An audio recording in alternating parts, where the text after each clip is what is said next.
donne les outils qu'il faut pour réussir. De lutter contre une espèce d'ambiance délétère. Je suis professeur de radiologie à l'université Johns Hopkins. Mesdames, Messieurs, bonsoir. Bienvenue à vous dans ce nouveau numéro de Diasporama. Alors ce soir, on fera honneur au corps et à l'esprit compétitif, à l'inspiration de la lecture, puisque la semaine dernière, l'Algérie a célébré le livre à travers le Salon international du livre d'Alger 2018 et que aussi le rugby se conjugue désormais à l'heure algérienne et ce grâce à la diaspora algérienne, à l'équipe de rugby d'Algérie. Et pour parler donc de ces deux sujets, nous avons convié pour vous ce soir nos invités, à savoir Monsieur Anis Mezouar, vous êtes auteur et vous venez de Lyon. Parmi nous également Monsieur Mohamed Saadoun, vous êtes également auteur, vous êtes le lauréat donc du prix Mohamed Dib et vous venez de Paris. Parmi nous également Monsieur Mourad Gerbi qui est vice-président de la Fédération algérienne du rugby, il nous vient de Toulouse. Bonsoir à vous messieurs, bienvenue à vous. Alors on va commencer par la question donc avec la question du Salon international du livre. Alors vous avez pris part à cette édition donc du salon. Alors parlez-nous un petit peu de vos impressions, de vos rapports surtout, les rapports que vous avez pu tisser avec le lectorat algérien. Peut-être Monsieur Saadoun, on commence par vous. Merci. Oui, je suis donc venu toute fin du mois d'octobre pour une séance de signature avec le lectorat algérien au stand de l'éditeur Casbah Édition. Alors ce que je disais en introduction avant d'entrer dans votre studio, c'est que j'étais frappé que le lectorat est un lectorat jeune et que c'est un lectorat féminin. Donc on va dire que 9 personnes sur 10 qui viennent acheter un roman sont une fille et une jeune femme qui y dit. Donc j'étais plutôt agréablement surpris par ce fait. Voilà, donc on peut parler d'optimisme un petit peu pour la lecture en Algérie, pour faire revivre un petit peu le livre, un petit peu le roman. Oui, il n'y a qu'à voir un petit peu l'engouement qu'a suscité le SILA cette année. J'ai cru comprendre qu'il avait encore battu des records de fréquentation. Les gens s'approprient le livre sous tous ses supports, toutes les langues, tous les thèmes. Les gens se promènent avec des sacs remplis de livres. On a tendance à dire que l'Algérien ne lit plus. En tout cas, l'Algérien lit. Et l'Algérienne lit encore plus. Donc, voilà, donc en fait, compte, le SILA est venu pour casser un petit peu ce stéréotype. Tout à fait. Voilà, alors qu'en est-il pour vous, Monsieur Mezouar? Alors vous avez présenté votre dernier livre lors de ce salon, oui, le 4e, donc Entendu dans le silence. Oui, effectivement. Je peux dresser à peu près le même constat que Monsieur Saadoun. J'ai été présent lors de 3 jours officiellement en vente dédicace ou pour remettre le prix de l'Institut français pour la Nouvelle Fantastique. J'ai pu rencontrer effectivement des lecteurs alors de mes premiers romans, donc c'était une trilogie de fantasy. Ça c'était aux éditions ENAG et c'était le samedi 3 et ensuite le 5 pour la dédicace d'Entendu dans le silence sur le stand de Casbah. Donc à peu près pareil, effectivement, on était d'accord pour dire que les lecteurs étaient majoritairement des lectrices, de jeunes lectrices.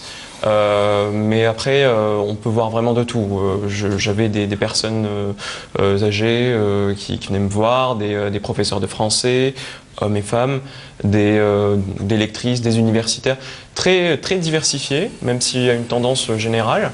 Et toujours le même plaisir de rencontrer les lecteurs, de parler avec eux, de comment ils vont appréhender le livre ou comment ils ont appréhendé le livre précédent.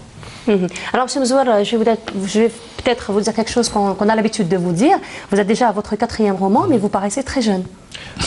J'ai 22 ans. J'ai fêté mes 22 ans. Donc vous ne paraissez pas très jeune, vous êtes très jeune. Je rectifie. On peut dire ça. J'ai publié mon premier roman quand j'avais 16 ans. Donc c'était La Proie des mondes aux éditions ENAG en 2013. J'avais commencé à l'écrire déjà à l'âge de 11 ans, mais parce que j'avais commencé la lecture très tôt, que je m'intéressais un petit peu à l'écriture et puis petit à petit ça a pris la forme d'un roman. Au début c'était des petites histoires et ça a pris la forme d'un roman.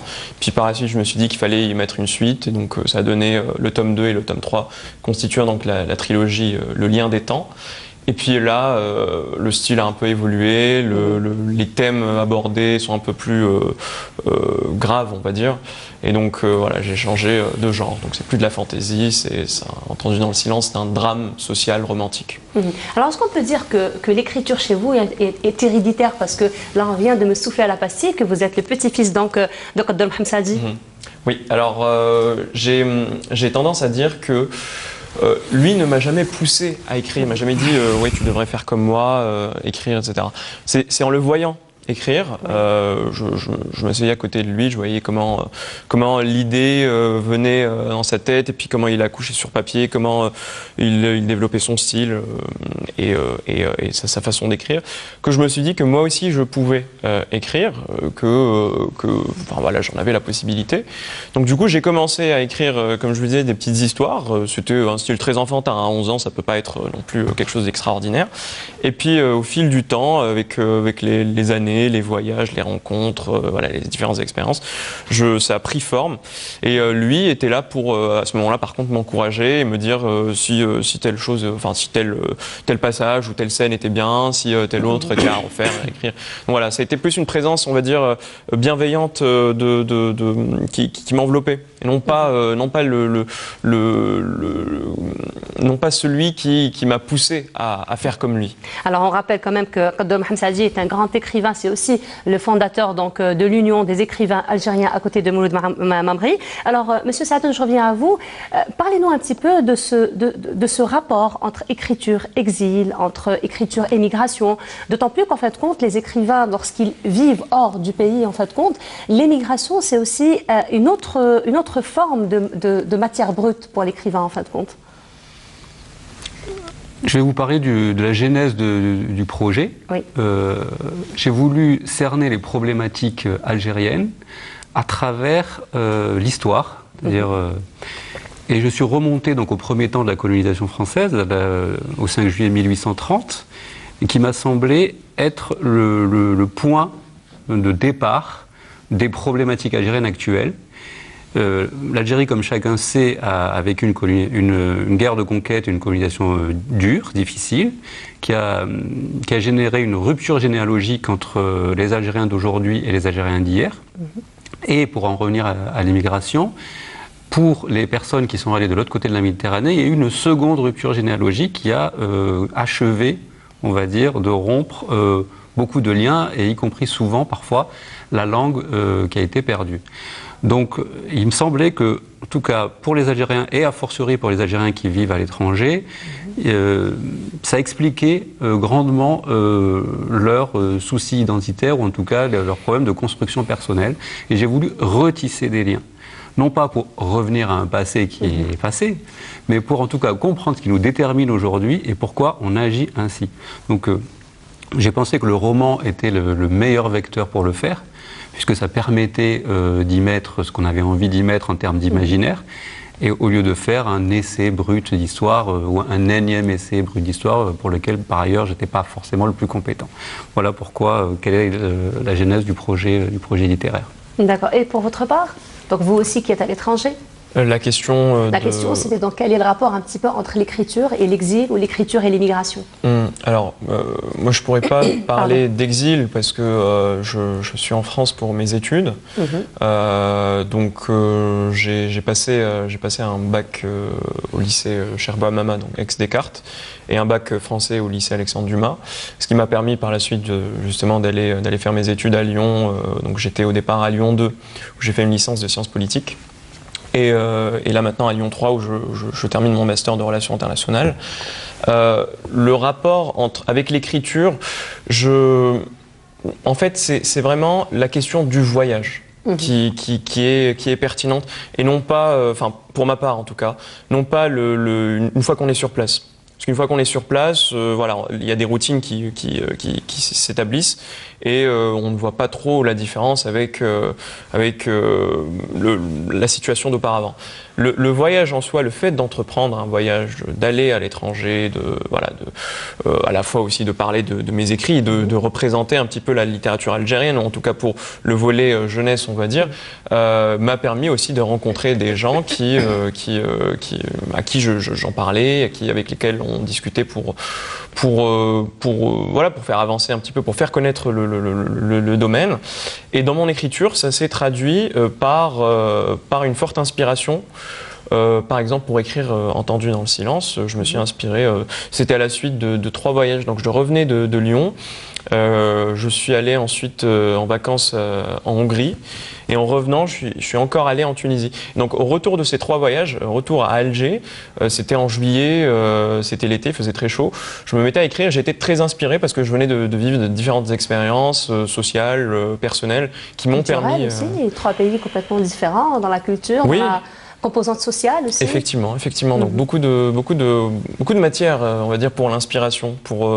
C'était aussi des rencontres. Hein. Le livre parle beaucoup de rencontres et le fait d'être en situation pour accomplir l'action qu'on accomplit, parce que c'est à ce moment-là qu'il le faut. Donc voilà. J'ai été très inspiré, ce qui m'a permis de l'écrire très rapidement, d'ailleurs, par la suite.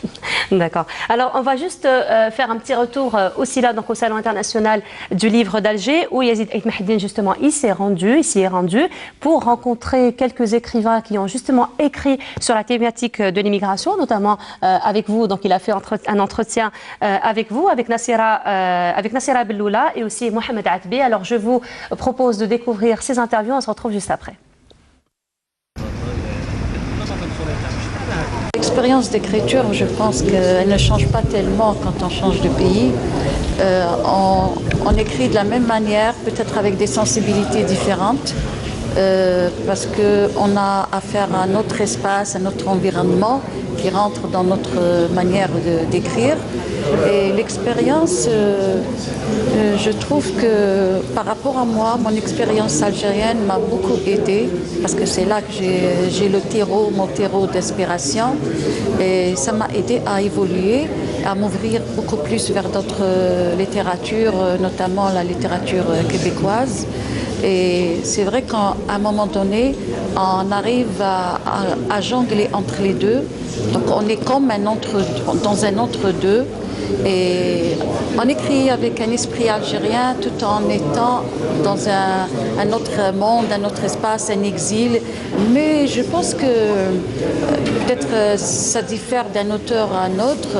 Il y a un grand travail qui est fait par des auteurs qui vivent en Europe, que ce soit des auteurs européens de souche ou des auteurs qui sont issus de l'immigration. Et nous-mêmes, nous sommes en train de travailler. Par exemple, le livre du Cheikh Abdelkader Al-Iskendarani, nous l'avons traduit, Réfutation du wahhabisme. Nous avons édité cette année aussi une épître de l'imam Malik sur l'adab, sur les aspects moraux de l'islam, une très belle petite épître qu'on a publiée en arabe et en français, justement à destination de nos frères de la diaspora, qui sont aussi les victimes de cette omerta. On ne veut pas qu'on revienne à un islam où la moralité est importante et l'axe de vie de musulmans, où l'amour et les aspects spirituels de connaissance sont aussi un but plus difficile à atteindre, mais néanmoins accessible à tout individu. Je vis en France, les livres ils ne sont pas publiés en France, donc à chaque fois qu'on me demande, que ce soit des amis français ou bien des Algériens qui vivent là-bas, je leur dis d'attendre le salon du livre de Paris, la foire de Paris, et là ils sont disponibles au stand Algérie tous les ans depuis leur sortie. Et il y a un public, malheureusement, il n'y a pas beaucoup de rencontres entre les auteurs de la diaspora et la communauté. Parce que il faut cadrer, il faut rentrer dans un cadre, dans un moule. Et on n'a pas on n'a pas développé en parallèle un espace qui nous est propre.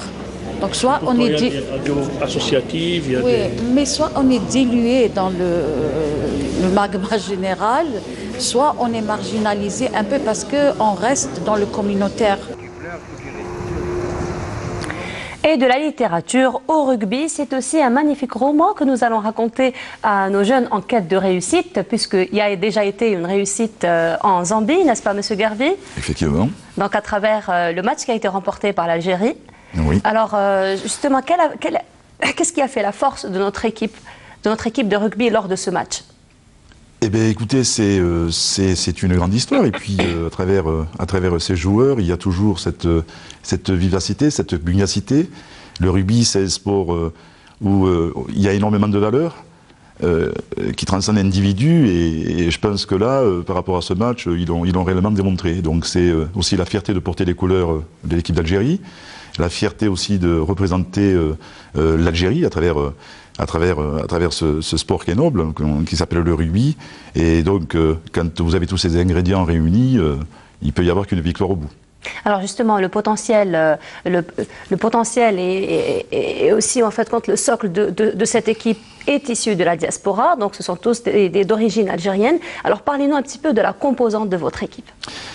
Alors c'est vrai qu'on est dans une émission où ça s'appelle la diaspora, mais je mets quand même un petit accent là-dessus parce qu'il n'y a pas que la diaspora, il n'y a pas que des joueurs aussi qui évoluent dans les championnats en France, même en Europe, parce qu'on a un joueur qui joue, non pas en Europe, peut-être bien, je crois si, on en a un qui joue en Angleterre, et puis on a aussi un international algérien, pour saluer aussi nos compatriotes algériens qui vivent au Canada, un international algérien qui vit au Canada, enfin un joueur qui joue au championnat canadien.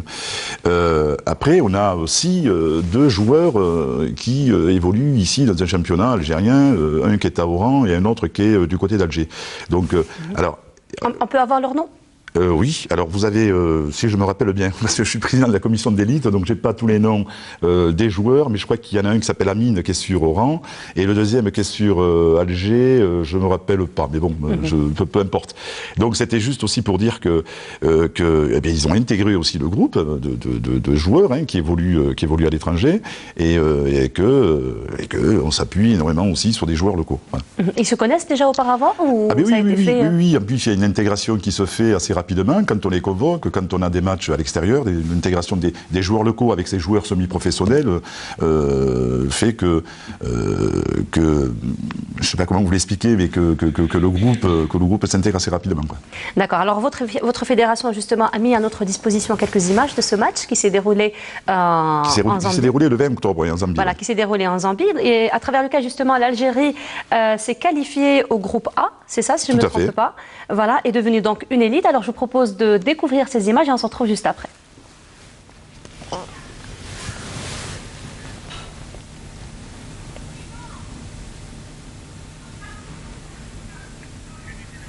Voilà, donc ça ce sont des images. Vous pourriez peut-être en commenter? Mais écoutez, déjà on voit qu'il y a une trombe d'eau. On voit qu'il y a que le stade effectivement... ils ont joué sous la pluie, il y avait même une tempête, ce qu'on m'a dit. Là, il y a le président Abdelaziz Bougja, qui est le président de Rugby Afrique, qui remet les médailles. Vous avez le président, je pense, de la Zambie, et celui qui salue, c'est Sofiane Benassine, qui est le président de la fédération algérienne. Voilà. C'est le jeune joueur Bekada, qui évolue au championnat haut niveau en France. Le deuxième, c'est Sofiane Chelat, qui joue à Massy, voilà, en Pro D2. Et juste derrière, vous avez, je vois pas trop bien de là, je pense que vous avez Belguidoum, je pense, qui joue en Roumanie. Alors justement, le rugby est très sollicité en ce moment. Alors quelles sont vos priorités ou vos stratégies, si on veut, pour l'introduire justement dans les écoles et dans les établissements scolaires? Mais tout à fait. Donc, je pense que la meilleure des choses qui pourrait arriver, notamment pour le peuple algérien, pour pouvoir découvrir ce sport, cette discipline, c'est qu'il y ait une introduction assez rapide. Donc on a pensé éventuellement de passer un petit deal, on va dire, entre le ministère de l'Éducation nationale pour essayer de faire l'initiation au rugby dès le jeune âge pour les gamins. Donc ça veut dire que peut-être avoir des modules au niveau du ministère de l'Éducation nationale qui pourraient faciliter aux jeunes de pratiquer le rugby. Donc il y a ça, donc il y a des centres de formation qu'on essaie aussi de mettre en place, donc on a quand même un sacré coup de main aujourd'hui du ministère de la GC Sport qui sont très attentifs par rapport à ce sujet. Et après le développement, il est aujourd'hui à ce que s'apprête à créer, on a déjà créé, oui, je pense aussi un centre de formation pour pouvoir former des arbitres. Je pense qu'aujourd'hui on est à peu près une quinzaine parce que c'est très important, il n'y a pas que de savoir jouer au rugby, il y a aussi cette partie d'arbitrage parce que le rugby, ce qui est très intéressant, c'est les valeurs qu'on peut transmettre. Dans le rugby, on ne chahute pas un arbitre. Voilà, dans le rugby, quand un arbitre pénalise un joueur, le joueur se tait et quand il doit sortir, il sort. Donc il n'y a pas de, vous voyez, il y a cette notion de respect. Et après, aujourd'hui, nous sommes plutôt aussi partis sur une création. On a 4 ligues, oui. et une trentaine de clubs. Et je pense qu'incessamment, je crois que ça sera courant du mois d'avril, on va réellement démarrer un championnat. Alors sinon, parlez-nous un petit peu de cette qualification au groupe A, cette qualification d'élite. Alors, qualification de groupe A, il faut savoir que la fédération a été prise en considération et validée en 2016 plutôt. Donc, elle est toute neuve, hein, c'est une fédération qui est toute jeune.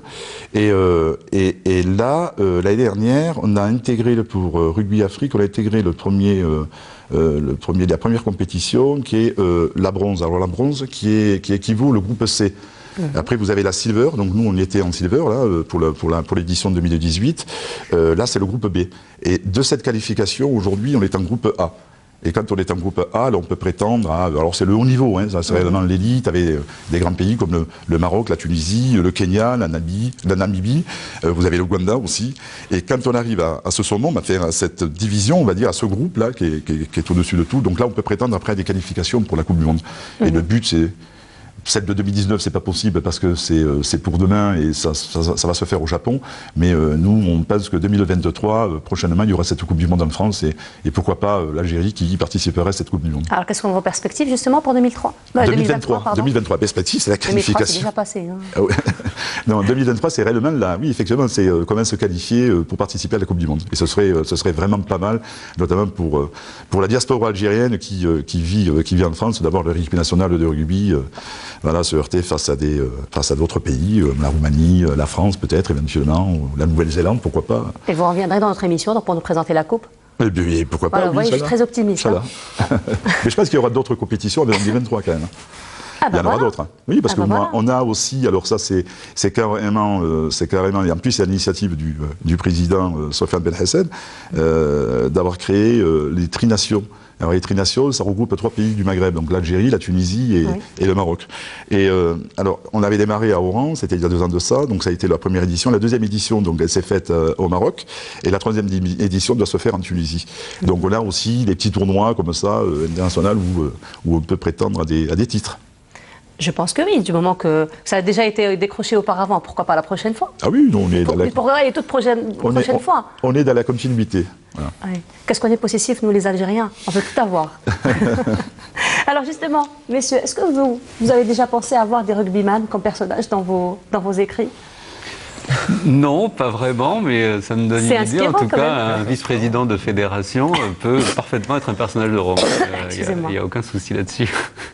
Et puis on prétend quand même à des réussites, et donc pourquoi pas effectivement, ça représente l'excellence algérienne, c'était vraiment une fierté de le voir. Moi j'avais suivi un peu sur les réseaux sociaux. D'accord. Vous avez déjà une idée de l'événement? Oui, j'ai l'épopée de Zambie, et puis la qualification en Gold Cup. Donc c'est vraiment une fierté de voir son pays représenté au plus haut sommet avec les plus grandes nations, que ce soit au football, au rugby ou dans tout autre domaine. Et même en littérature, justement. Alors, pour revenir justement à la littérature, alors du moment que vous êtes établi à l'étranger, comment sont perçus vos écrits avec le lectorat français? Alors, comme disait Anis, je vais l'appeler Anis, il est jeune, comme vous disiez tout à l'heure, donc comme disait Anis tout à l'heure, la problématique de la diffusion des livres édités en Algérie à l'étranger et en France en particulier est assez particulière. Donc le lectorat français souvent dit « Ah, ton livre ou votre livre, où est-ce qu'on peut le trouver ?» On le trouve dans quelques librairies ponctuelles à Paris, et on le trouve au niveau des salons. Il y a le salon du livre de Paris qui se tient en mars chaque année, et il y a le Maghreb des livres qui se tient en février à l'Hôtel de Ville de Paris, où tous les éditeurs maghrébins sont présents. Casbah Édition est présent chaque année. Le Maghreb des livres est une manifestation qui est organisée par une association qui s'appelle Coup de Soleil et qui met en lumière tous les 3 ans un des 3 pays du Maghreb. Donc de mémoire, je crois que l'Algérie c'était il y a 2 ans. Donc, mais bon, on est là et on rencontre un lectorat qui est très très nombreux et qui n'est pas seulement constitué de personnes de la diaspora, mais aussi de toutes les cultures qui viennent et qui s'intéressent à la littérature maghrébine, qui est une littérature, et algérienne en particulier, qui est une littérature qui est quand même assez prisée sur les bords de Seine. Alors justement, entre romanciers et sportifs, vous partagez un petit peu les mêmes valeurs, celle de la réussite, celle de l'avancement, celle aussi, pourquoi pas, de véhiculer une belle image de l'Algérie. Donc c'est un bel exercice de style pour égaler une belle échappée. C'est ce que vous dites en rugby? Une belle échappée? Une belle échappée, oui, oui, ça peut se dire. Une belle échappée, moi je connaissais bien cette expression dans les expéditions, dans les voyages. Belle échappée, ou échappée belle. Voilà, échappée belle. Voilà, alors je répète, un bel exercice qui peut égaler une belle échappée. C'est ça? C'est ça, si vous voulez, oui. C'est ça. Il vient de me le siffler, notre rédacteur en chef, Yazid Ait Mahiddine. Merci beaucoup, Yazid. Parce qu'en fait, il sait très bien que le rugby, c'est vrai que c'est un sport qui est très passionnant, en fait, compte. Et ça fait un petit peu peur parce qu'on a l'impression que les gens sont en train de se battre. Mais ça se fait dans une ambiance très joyeuse. C'est un sport où, effectivement, on dégage énormément de physique. Mais après, c'est une discipline, le rugby, qui prend toute catégorie. Si vous préférez, c'est la seule discipline qui ne fait pas de discrimination. Oui. C'est terrible, hein. On peut jouer au rugby, on peut avoir fait du handball et jouer au rugby. On peut avoir fait du basket, parce que vous avez lancé de touche, et faire du rugby. On peut avoir fait de la lutte et faire du rugby, quand vous allez dans les mêlées, vous voyez. D'accord, donc en fait, c'est un sport qui regroupe toute discipline. Les autres sports. Voilà. Et puis on est bien protégé, hein. On voit que les athlètes sont quand même bien protégés pendant les matchs. Oui, bon, après, aujourd'hui, c'est plus le rugby que j'ai connu, en fait, je suis pas assez vieux aussi, mais bon, ça a réellement évolué, mais dans le bon sens. Aujourd'hui, on fait très attention, il n'y a plus les impacts qu'il y avait autrefois. Vous voyez, D'accord. Et donc, dans la littérature, est-ce qu'il y a un esprit rugby dans ce sens? Un esprit rugby, alors on dit que l'esprit rugby c'est le respect, c'est le partage. C'est le partage, donc oui, dans ces cas-là, on peut dire que la littérature rejoint le rugby. Je veux juste dire que monsieur est de Toulouse, moi j'ai grandi dans une ville du sud de la France qui est donc, Toulon. Oui. Et des Toulon-Toulouse, on en a eu un certain nombre. Donc je connais un peu. C'est l'équivalent de Marseille, excusez-moi. Marseille au PSG, voilà. Toulon-Toulouse. D'accord. Voilà, donc il y a un peu. C'est un sport que je connais bien. Et donc le club de Toulon a été justement repris et racheté par une personne d'origine algérienne, M. Boudjelal, qui en a fait un club d'élite, qui a gagné les Coupes d'Europe. Donc si vous voulez reparler rugby, c'est aussi une personnalité. D'accord. Et qui a été propriétaire d'une BD. Oui, c'est vrai. Effectivement, c'est aussi lié. Donc la liaison entre littérature et rugby peut se faire aussi à travers des personnes qui sont passées de l'un à l'autre. C'est vrai. Et ben voilà. Donc en fait, l'esprit, il est un peu partout. Et pour vous? Un peu partout, effectivement. Et pour vous? Vous pensez qu'il y a cet esprit rugby dans la littérature? Oui, bah, les valeurs dont a parlé monsieur, qui sont celles effectivement du partage, de la fraternité, notamment à travers des associations qui existent aussi en littérature. Vous avez parlé de l'Union des écrivains algériens. C'était une union qui a été créée avant même l'indépendance, qui a été créée en 1952, si je me souviens bien, et qui avait pour idée de regrouper les écrivains algériens de toute langue, donc, arabe, français et amazigh, pour avoir une perspective commune de s'entraider pour l'édition, se passer des carnets d'adresses et puis en même temps faire des ateliers communs d'écriture, voilà. L'idée est restée. Alors, je ne sais pas si la structure existe encore, je ne crois pas. Mais l'idée est restée, ça serait bien aussi de la relancer. Chaque fois que je vois des jeunes auteurs, j'en parlais tout à l'heure, il y a de plus en plus de jeunes auteurs entre 12 et 25 ans, on va dire. Ça serait bien, effectivement, de relancer la structure d'une union des écrivains algériens qui serait aussi en contact avec les autres unions des écrivains. Au moment où elle existait dans les années 60, là où c'était vraiment le top, il y avait des contacts avec Cuba, avec les États-Unis, et c'était vraiment des échanges très enrichissants parce que ça permettait des échanges de culture, pour parler plus généralement. Alors on rappelle juste que l'union existe toujours et le président actuel donc est M. Chegra. Et je suppose que oui, on devrait peut-être relancer un peu plus et être en communion et aussi en travail vraiment bilatéral entre peut-être les jeunes auteurs et puis l'union actuelle. Effectivement. Alors là, vous avez bien partagé quelques moments nostalgiques entre sport et littérature. Et là, je vous propose aussi un autre moment nostalgique. Donc on va revoir le match dont vous avez parlé tout à l'heure qui s'est déroulé à Oran en 2015. Oui. Et c'est le Tri-Nation.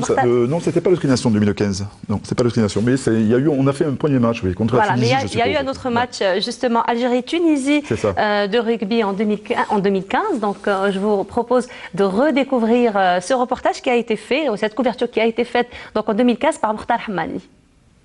La marque, on appelle ça un marque, c'est quelqu'un qui récupère le ballon dans les 22. C'est quand quelqu'un essaie de tenter de faire un drop.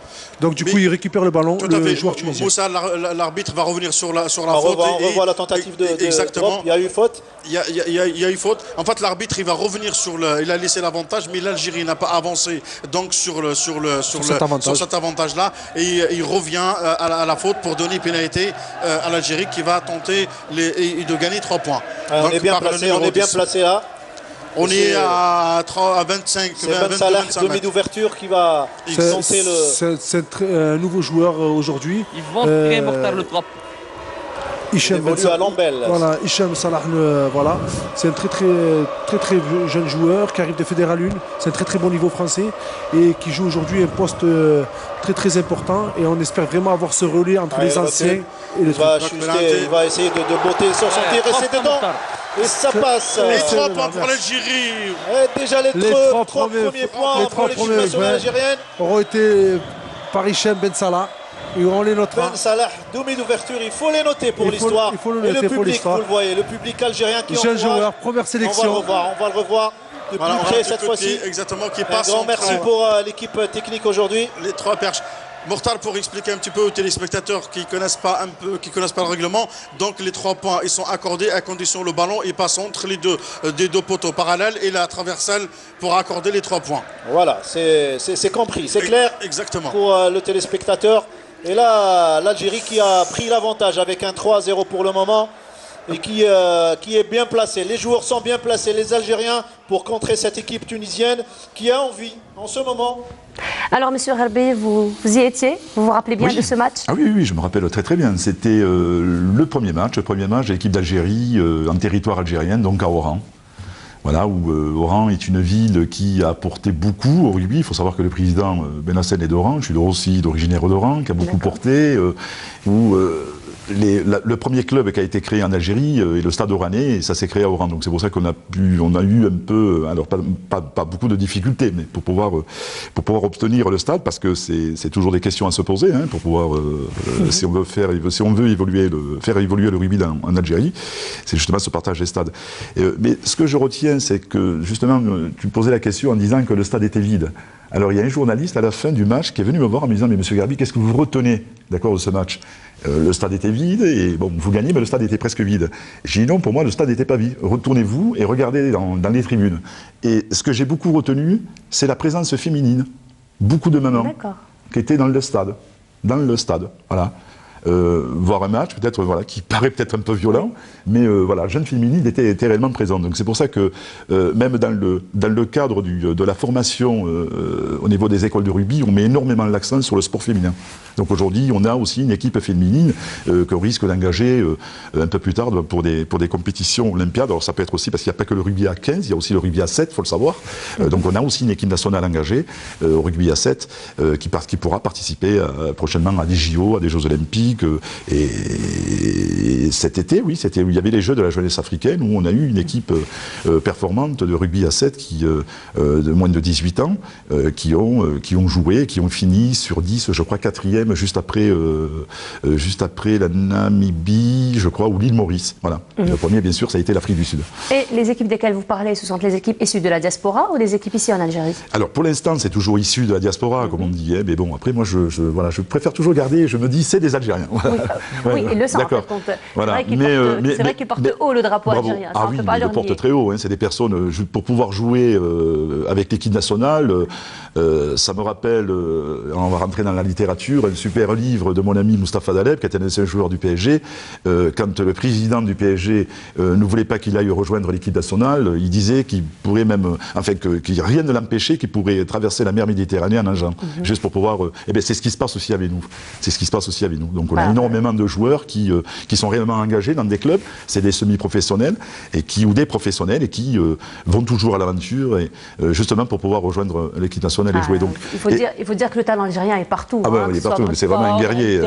L'Algérien est vraiment un guerrier et comme on dit, il n'abdique pas. L'Algérien ne met jamais le genou à terre. Donc c'est pour ça que le rugby, c'était un sport qui reflète vraiment l'Algérien. L'Algérien n'aime pas avoir les genoux par terre, donc voilà, c'est toujours le combattant, et c'est vrai que le rugby reflète vraiment la mentalité algérienne. Donc voilà, et puis je revenais sur les joueurs qui sont ici, dans des clubs. On sait toujours, alors surtout moi, en tant que président de la commission élite, bien sûr sans donner d'ordre aux entraîneurs, aux sélectionneurs, mais de garantir d'avoir des joueurs locaux, d'accord, qui participent aussi à ces compétitions. C'est inconcevable pour nous d'avoir que des joueurs qui jouent à l'étranger. Donc on intègre, parce que je pense que c'est le but aussi, d'intégrer justement ces joueurs pour qu'ils puissent avoir une autre approche et de connaître la vie d'un groupe quand il y a des grosses compétitions internationales. Alors justement, comment vous voyez l'évolution et peut-être l'avenir de ces petits groupes ici en Algérie de rugby ?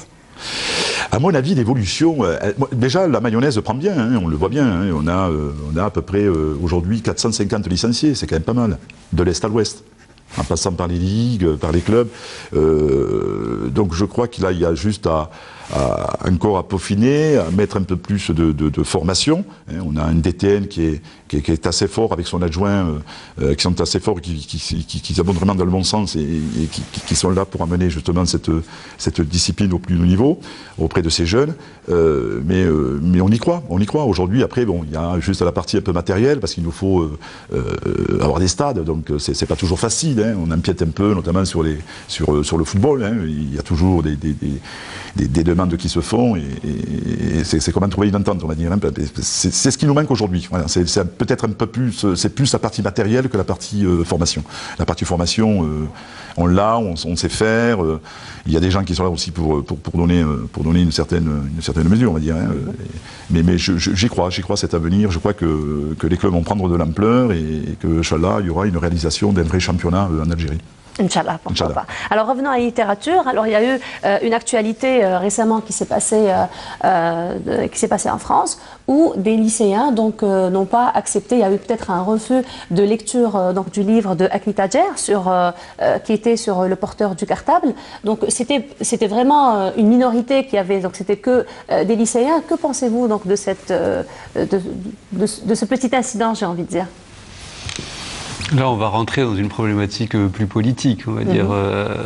Je ne pense pas que c'était un petit incident, je pense que c'était quand même un gros incident. Et que la professeure, si je me rappelle bien, a bien fait, en tout cas d'insister, et de réaffirmer que ce n'est pas aux lycéens de choisir quel livre on leur soumet, mais il ne serait pas venu à l'esprit d'aucun lycéen de contester un autre livre, si ça n'avait pas été un livre de Akli Tadjer. J'en parle, je n'ai pas lu ce livre, j'ai juste lu ce qui en a été dit dans la presse. Mais en tout cas, j'espère que les autorités académiques ont été fermes pour réaffirmer que la liberté pédagogique de l'enseignant de soumettre un livre, fût-il un livre algérien, à des lycéens français. Voilà. Vous avez entendu parler donc de... Oui, j'ai entendu parler de l'affaire. Au-delà de... Effectivement, ça revêt un volet politique, mais on pourra en débattre à d'autres moments. Je pense que le plus important dans cette histoire, c'est plus le volet éducatif du côté des parents. Enfin, c'est des lycéens, certes, mais ils restent encore très jeunes. Je ne pense pas que ça leur est venu comme ça, en se levant le matin en se disant bon, bah, je vais remettre en cause le choix de l'enseignant et je vais refuser un livre d'Akli Tadjer parce que l'auteur est algérien, parce qu'il traite de thématiques, alors je ne l'ai pas lu non plus, mais il traite de thématiques en lien avec ces sujets-là. Je pense que le rôle des parents est primordial et que c'est, je sais pas, si c'est une sorte d'influence ou c'est vraiment l'éducation qui est à pointer du doigt, au-delà effectivement des réalités politiques qui sont tout à fait réelles et qu'il faudrait aussi et desquels il faudrait débattre aussi. Je crois que le livre s'appelle Le porteur de cartable et les lycéens ont refusé de lire à haute voix quelques phrases qui comportaient 2 ou 3 mots d'arabe en italique. Voilà, donc c'est pas la première fois. Il y a eu déjà quelques incidents en Corse, si je me rappelle bien, l'année dernière, où il y a eu une chanson, une fête de fin d'année où les parents avaient refusé que leurs enfants chantent 2-3 phrases en arabe. Bon, ça arrive de temps en temps. Il faut être ferme là-dessus. J'ai juste revenir 2 minutes tout à l'heure sur le rugby. En écoutant le vice-président de la fédération, on dit souvent que le football est un sport de gentlemen joué par des voyous et que le rugby est un sport de voyous joué par des gentlemen.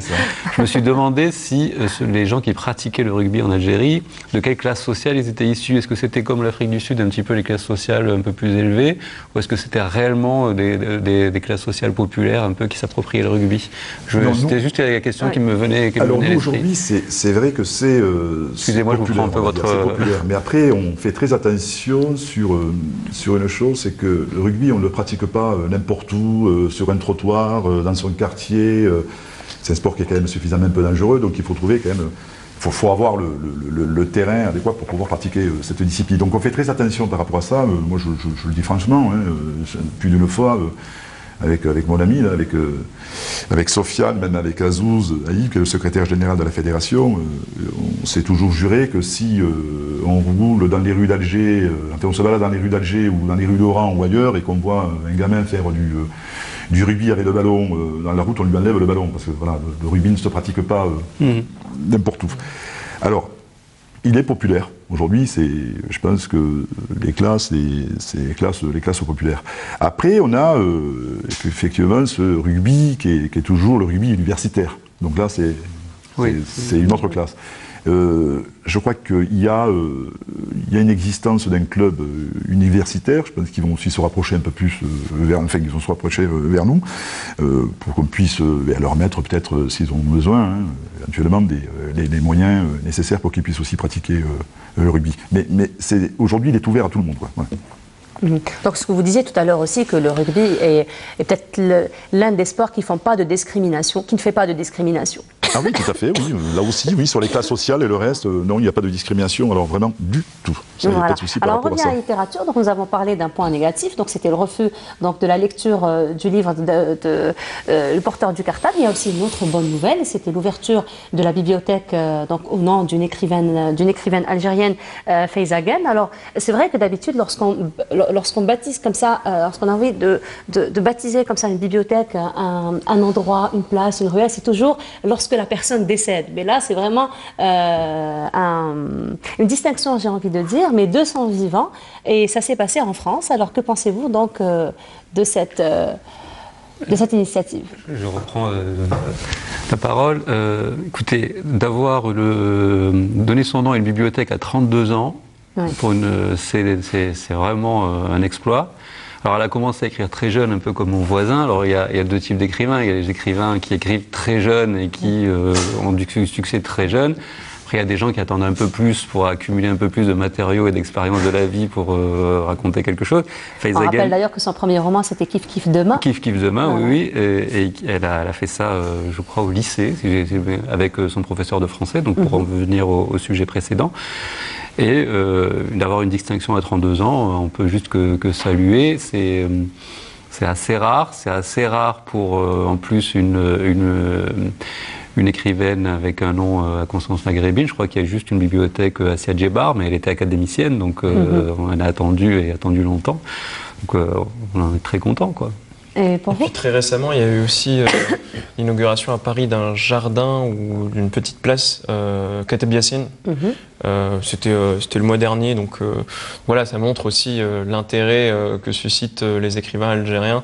Alors à la fois auprès de la communauté, j'aime pas le mot communauté, diaspora, c'est beaucoup mieux, algérienne, en France et à l'étranger, parce qu'il y a des lecteurs, il y a vraiment une réelle demande de littérature algérienne de la part de ces gens.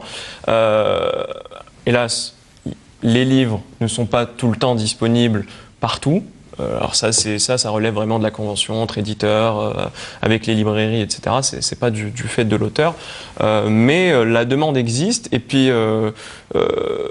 Kateb Yassine, ça reste aussi un très grand nom de la littérature algérienne. C'est une icône, en fait, dans la littérature c'est une icône, c'est au même titre que Mouloud Maamri, Mouloud Fayoun, etc.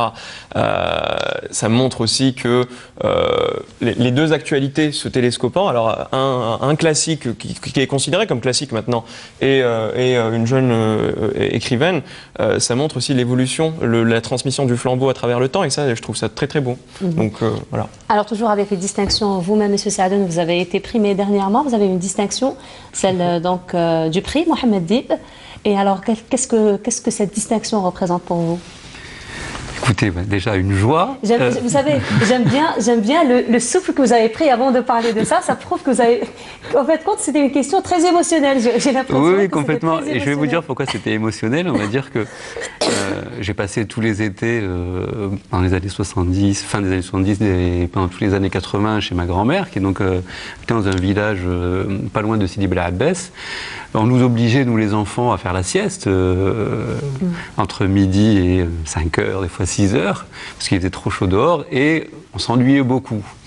Et chez ma grand-mère, il y avait mes oncles qui vivaient là, il y avait quelques livres de cuisine, et il y avait un livre qui était là, je ne sais pas pourquoi il était là, mais il n'y avait qu'un livre. Et ce livre, c'était La Grande Maison.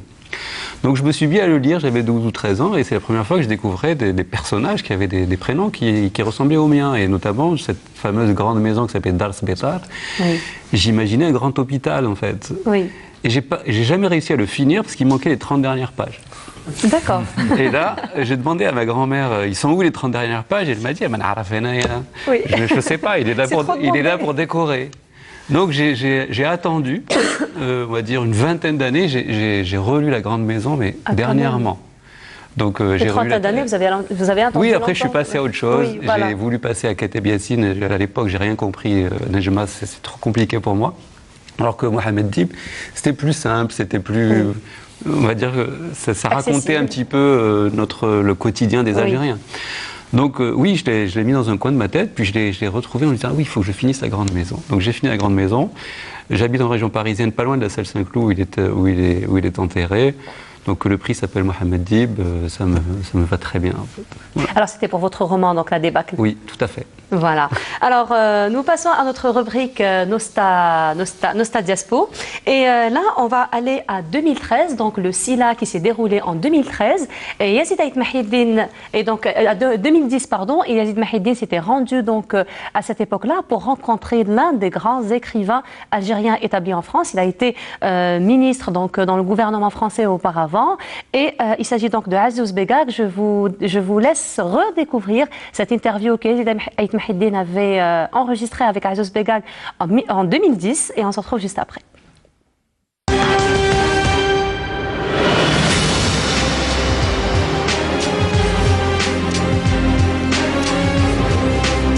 Mes parents étaient les témoins de ces violences, me racontaient comment les soldats français tiraient dans les champs de blé à l'aveuglette, comme ça, parce qu'ils savaient qu'il y avait des Algériens et des Algériennes qui s'étaient cachés dans les champs de blé. Ce ne sont pas des historiens qui me disaient ça, ce sont mes parents.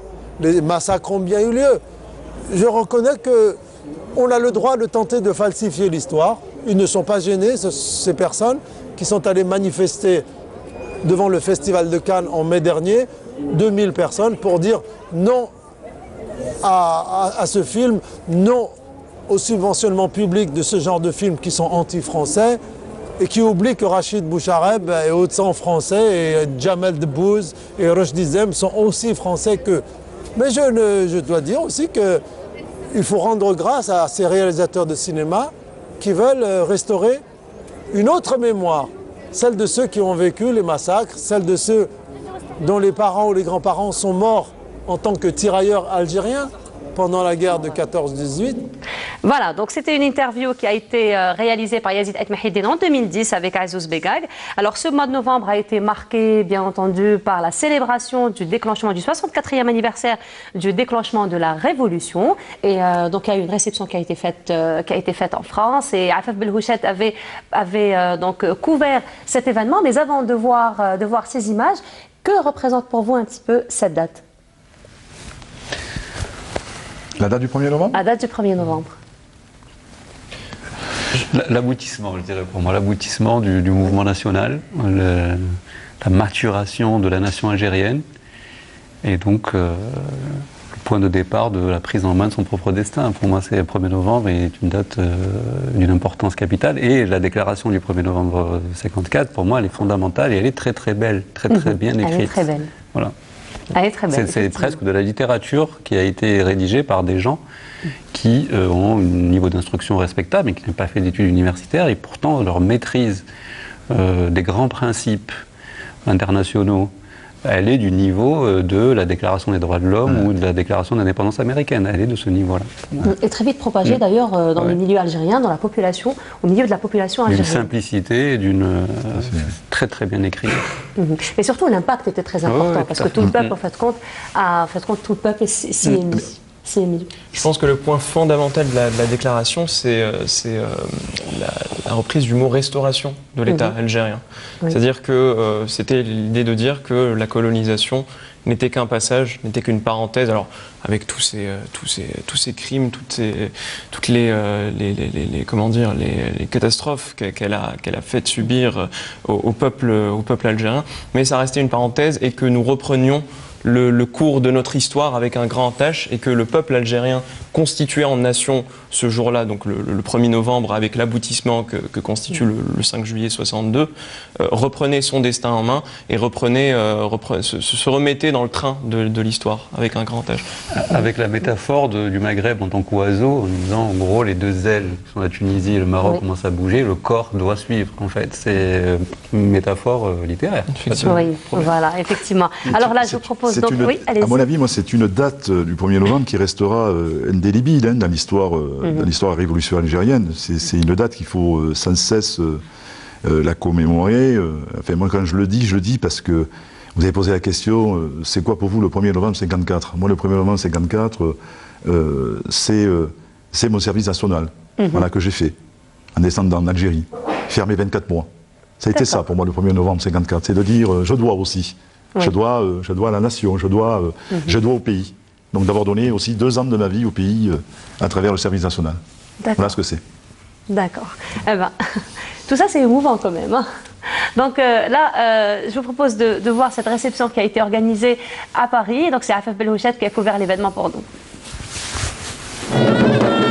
C'est une ambiance de fête agrémentée de mets et de démonstrations de préparation de couscous, de tenues traditionnelles et artisanat, dans un décor qui rappelle les différentes régions de l'Algérie que fut célébrée la fête nationale hier à Paris.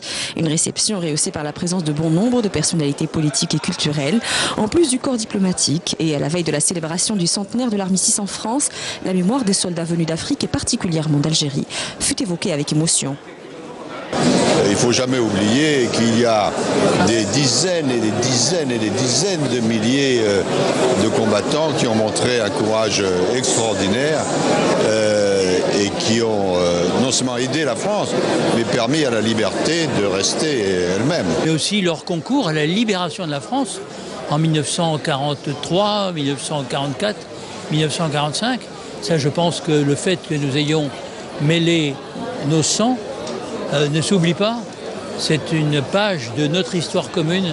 Je suis né à la vie politique à travers la guerre d'Algérie et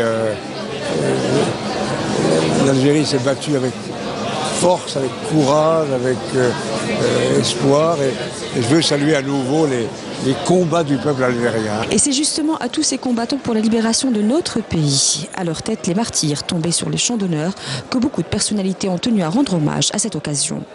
On sait ce que représente le mois de novembre pour nous, le début de la Révolution, qui a fait qu'aujourd'hui on peut être un pays libre. Et je vais parler au nom des sportifs, de pouvoir jouer sous les couleurs de son pays, de pouvoir chanter son hymne national, de voir les couleurs de son pays être représentées au plus haut niveau international. Et quand on est sollicité pour ce genre d'événement, on le fait vraiment avec grand plaisir. Et on remercie tous ces soldats qui ont... Les martyrs, on les remercie beaucoup. Et c'est grâce à eux qu'aujourd'hui on est libre aujourd'hui. et نترحموا عليهم aujourd'hui. C'est le déclenchement de la révolution algérienne qui a fait de nous un peuple libre en 1962. Donc c'est vrai que c'est très symbolique et le fait d'être là, c'est rendre un grand hommage à tous les martyrs. Cette fête, c'est vraiment important pour moi parce que quand je viens ici, quand je vois tout le monde comme ça, je m'oxygène et je sens ريحة البلاد, je sens ريحة الدرapau. Qu'est-ce que ça représente? Ça représente la famille, les racines, tout ce qu'on est, tout ce qu'on véhicule aussi. Je garde toujours un contact avec l'Algérie, que ce soit dans mon cœur ou avec les gestes. Vous voyez ce que je veux dire? Ça a toujours été une partie de moi. Je reviens en Algérie l'année prochaine. Il est prévu qu'on revienne en début d'année prochaine avec plusieurs jours et peut-être plusieurs concerts. Et mon souhait, c'est de rester un peu plus et de venir un peu plus régulièrement.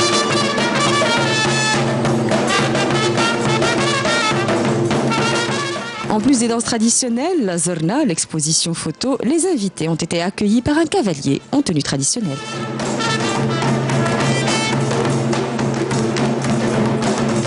Voilà, c'était donc une belle célébration. Vous vouliez peut-être dire quelque chose par rapport à ça? Je voulais ajouter par rapport au 1er novembre, il ne faudrait pas non plus prendre que la dimension lyrique en considération. C'est aussi le début d'une guerre qui a duré 7 ans et où beaucoup de crimes,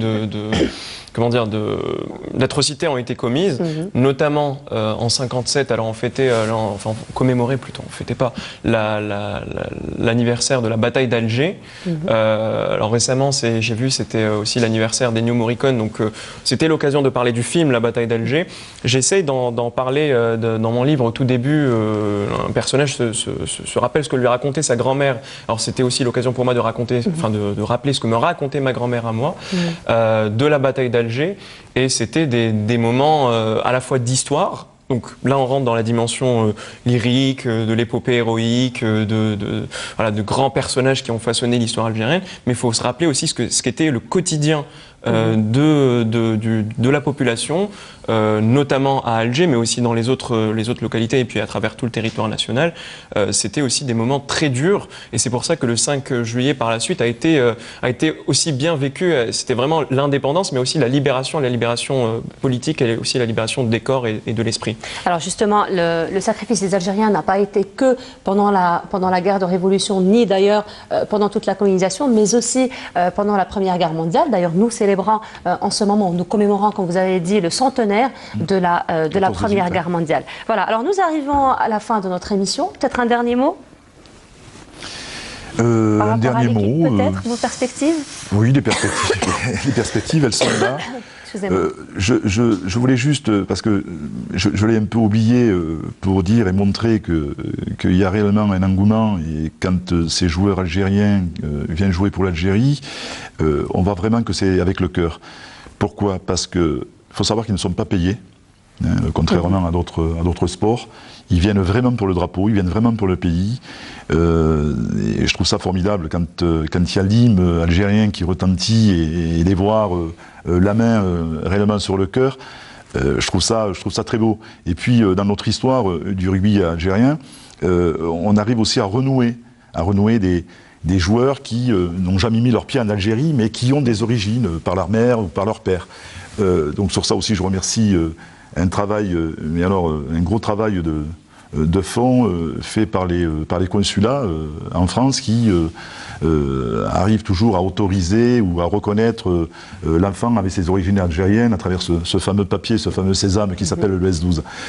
Donc voilà, et puis je veux surtout remercier, bien sûr, parce qu'il n'y a pas que les responsables et les dirigeants d'une fédération qu'il faut remercier, c'est tous les petites mains, la fierté aussi qu'on peut avoir, notamment avoir un staff qui est réellement soudé. Je remercie le sélectionneur Boumediene Alam de nous amener la deuxième victoire consécutive par rapport à la Zambie, et j'espère, Inch'Allah, qu'il y en aura d'autres.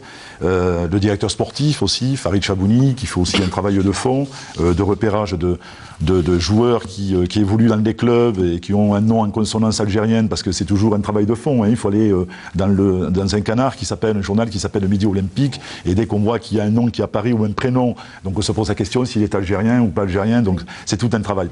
Bien sûr, après, tous nos joueurs, plutôt, le DTN, Mohamed Sarawi, qui est de nationalité tunisienne, mais né à Annaba. Vous voyez qu'on regroupe un peu les pièces du puzzle, là, vous voyez, même. Donc, qui est notre DTN, avec son adjoint, Aïssaoui, Sid Ahmed Ben Daoud et d'autres que j'espère ne pas encore oublier. Donc voilà, Azouz, bien sûr, Azouz Aïb, et Inch'Allah, pour une prochaine victoire, et peut-être nous inviter, mais alors, avec tout le monde, avec toute l'équipe et le staff, sur votre plateau. Alors en 2023, avec votre coupe? Ah oui, on l'espère, oui. Vous avez avec la Coupe d'Algérie. Pour l'Algérie. Non, pour l'Algérie. Pour l'Algérie, voilà. Et quand on sera le championnat aussi, peut-être on viendra. Inch'Allah, avec plaisir. Merci. En tout cas, les portes sont ouvertes. C'est gentil. Voilà. Pardon. Excusez-moi. Monsieur Mezoual? Alors moi, j'avais deux choses à dire pour terminer. Je voudrais d'abord remercier tous les lecteurs qui sont venus au Salon du Livre, alors pas que les miens, hein, vraiment tous les lecteurs qui étaient là au Salon du Livre pendant cette dizaine qui s'est terminée. Je crois que le chiffre est tombé 2,2 millions de visiteurs, qui est vraiment le salon qui draine le plus de monde, et ça c'est vraiment une fierté, parce que c'est la littérature qui est représentée. Donc voilà, merci à eux, merci de venir rencontrer les auteurs, de rencontrer les maisons d'édition. C'est l'occasion vraiment d'un grand débat sur la littérature, de conférences, de beaucoup d'activités. C'est très très beau. Et puis aussi à ceux qui me demandaient et qui me demandent toujours, parce que vous l'avez dit, je vis en France, je reviens le plus souvent possible, mais parfois j'ai des disponibilités qui se chevauchent, que les ventes dédicaces et les rencontres seront prévues au mois de décembre. Généralement. Donc voilà, toute la communauté de lecteurs à Alger, en tout cas, hein, en France, c'est pas encore le cas, mais à Alger, voilà, le mois de décembre sera l'occasion de beaucoup de rencontres. Donc voilà, je leur donne rendez-vous en décembre. D'accord, vous avez peut-être d'autres projets? J'ai d'autres projets, j'ai un projet de 5e roman en tête, qui changera aussi, entendu dans le silence, hein, ça sera toujours dans le même genre, donc je ne reviens pas à la fantaisie, mais ça sera une toute autre histoire avec de tout autre personnage. J'ai l'intrigue en tête, j'attends juste l'été pour écrire. D'accord. Monsieur Saad? Puisqu'on est au remerciement, moi je voudrais remercier d'abord le staff des éditions Casbah. Je trouve qu'ils ont fait un travail remarquable en termes de qualité du rendu, qui n'a rien à envier à une autre maison d'édition. Et notamment M. Mouloud Arachour, avec qui j'ai beaucoup échangé, mais aussi M. Hamzienne et M. Ali Bey, qui tient la librairie du Tiers-Monde à Alger, et qui ont un rôle essentiel dans la diffusion du livre. Il y a librairie aussi du Tiers-Monde qui reste quand même une librairie historique. Hein. Oui, qui est une librairie historique, mais qui vit, qui n'est pas que historique, qui est aussi une réelle librairie du présent. On ne peut que souhaiter que ce genre d'initiative soit plus importante à Alger, mais aussi dans d'autres villes où parfois, dans certaines villes, il n'y a plus de librairie du tout. Mais c'est un phénomène algérien, mais pas que, c'est aussi un phénomène un peu mondial. Et puis, il y a tous ces gens qui sont dans l'associatif, qui, tout à l'heure, me disaient que les rugbymen n'étaient pas payés, mais qui ne sont pas payés non plus, et qui organisent des rencontres, des rencontres dédicaces, des rencontres avec les écrivains, un peu partout sur le territoire, et qui donc font vivre la littérature. Donc voilà, c'est un écosystème qu'il faut préserver. On est un maillon de cette chaîne, mais pour qu'on puisse avoir accès au public, il faut qu'il y ait tous ces gens, et tous ces gens continuent à faire leur travail de manière remarquable, souvent dans des conditions pas les plus simples. Ah, donc je voudrais les en remercier. Vous avez des projets ? Oui, j'ai aussi quelques intrigues en tête, mais j'ai des intrigues qui arrivent en tête à chaque situation, et je dois dire à chaque fois que je viens en Algérie, à chaque fois que je prends un taxi, à chaque fois que je suis dans la rue, je me dis tiens, lui c'est un personnage de roman, tiens, lui aussi c'est un personnage de roman. Donc voilà, ça mature dans ma tête, mais en général je n'écris que lorsque tout est déjà bien imbriqué dans ma tête. Donc voilà, je commence incessamment. Très bien, Inch'Allah, vous serez parmi les nôtres lorsque vous aurez... merci Yazid, hein. Vous savez ce qu'il vient de me dire là, mon rédacteur en chef, il me dit moi aussi je suis un personnage de roman. Mais complètement. Je comptais juste, alors, pour pas oublier, je comptais juste pour pas oublier aussi remercier les institutions algériennes, remercier bien sûr le ministre de la GC Sport qui nous accompagne pour le développement de ce rugby, remercier bien sûr le président de la République qui par ses services ont cru à notre projet, et remercier les partenaires qui, sans eux aussi, je ne vais pas les citer, sans eux on ne pourrait pas en faire plus, on va dire, voilà, financièrement. D'accord, ben merci beaucoup messieurs, à vous. Alors on profite de cette occasion pour présenter nos sincères condoléances à Djamel Bedra, donc, qui est l'imam d'Istres, donc à Marseille, que nous avons déjà reçu dans cette émission, qui vient de perdre son épouse Bedra Youssef Dalila, Allah yarhamha. Donc on la voit sur la photo, donc paix à son âme, et on présente nos sincères condoléances à Djamel Bedra. Voilà, nous arrivons au terme de notre émission. Était parmi nous ce soir, alors monsieur Anis Mezouar, vous êtes auteur et vous êtes très jeune, donc j'insiste, il n'a que 22 ans, il a commencé à 11 ans l'écriture. Et monsieur Mohamed Sadoun, donc vous êtes auteur et vous êtes lauréat du prix Mohamed Dib pour votre roman La débâcle. Et était parmi nous également monsieur Mourad Gharbi, vous êtes vice-président de la Fédération algérienne du rugby. Merci beaucoup d'avoir été parmi nous, et puis j'espère qu'on vous recevra dans vos prochains exploits. Je vais dire, parce que les exploits en fait compte sont pareils, que ce soit dans la littérature ou dans le sport, il y a toujours une réussite, on l'a bien dit tout au long de l'émission. Merci à vous.